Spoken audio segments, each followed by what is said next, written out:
Council of Kenya has embarked on a sensitization campaign to sensitize the public on the need to create safe spaces for journalists in the country.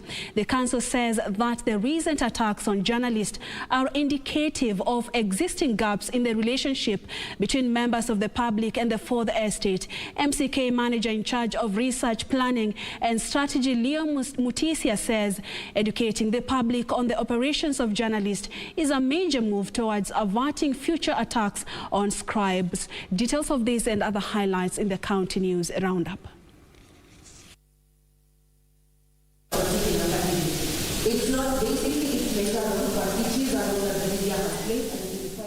Speaking during a sensitization forum at a hotel in Thika, Mutisya highlighted the need for society to treat journalists with respect as they are a major tool of enhancing democracy and disseminating key information towards the development of a nation.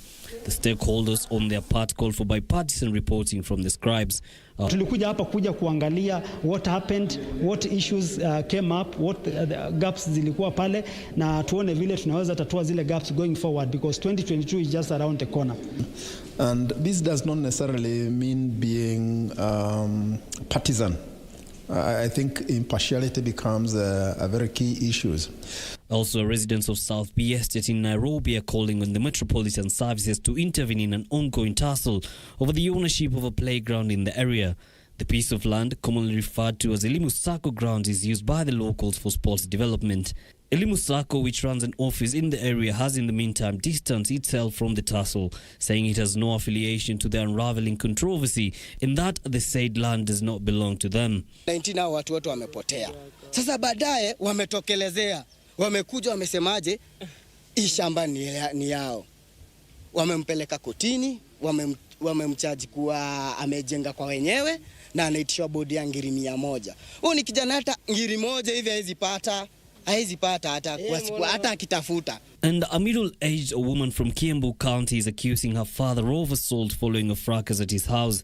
According to the woman, the incident occurred after she got into an altercation with her father of an unidentified woman he was hosting in the house. I will not only beat you, I will kill you and bury you and forget about you. My siblings abroad have been very traumatized by this issue as well. In fact, they're planning to come. And I told them, you don't even need to do that, because the law should work for us. Her father is alleged to have beaten her and later filed a report at Kiambu police station accusing her of causing disturbance.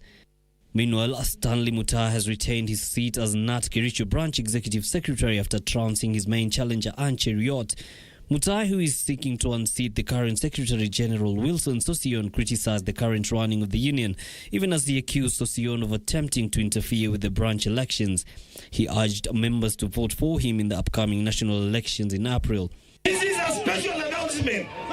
It is a declaration from Kericho that no more with Sossion. He has brought this union to the lowest head. Hii maneno ya Sossion imeisha leo. Hii ni tangazo. Finally, an initiative to turn trash into cash has employed hundreds of youth in MALINDI.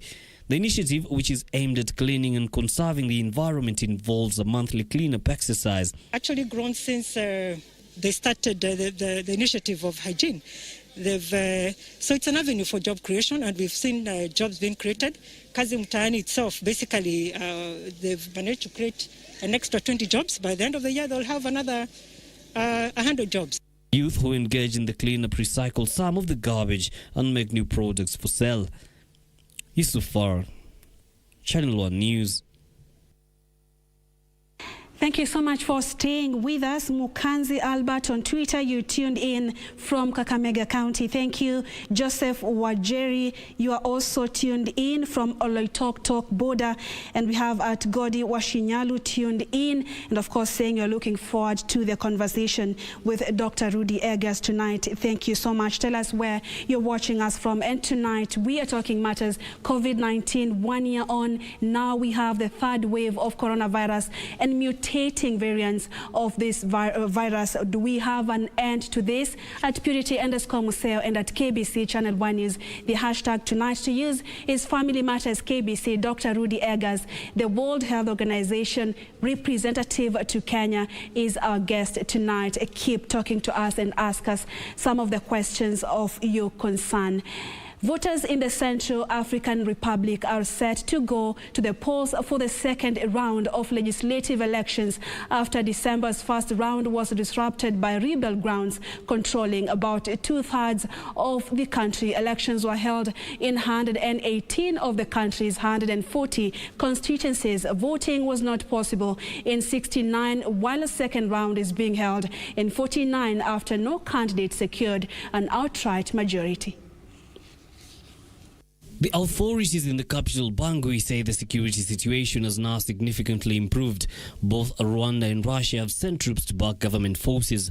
UN peacekeepers in the country say their forces are also better positioned to help secure the elections. In December, President Faustina Shangitodre was re-elected with 53% of the vote, although the rebels have challenged these results. Meanwhile, the United States government has ordered an emergency agency that responds to floods, storms and other major disasters to help care for a growing number of migrant children arriving at the US-Mexico border. The move signals the scope of a growing humanitarian and political crisis for US President Joe Biden. The increased arrivals come as Biden reversed some of the restrictive policies of former President Donald Trump and the leader of a group of Myanmar politicians ousted by a military coup have vowed to press on with the revolution against the authorities. In his first public address, Manwin Haingthan said this is the darkest moment in the nation and the moment that the dawn was closed.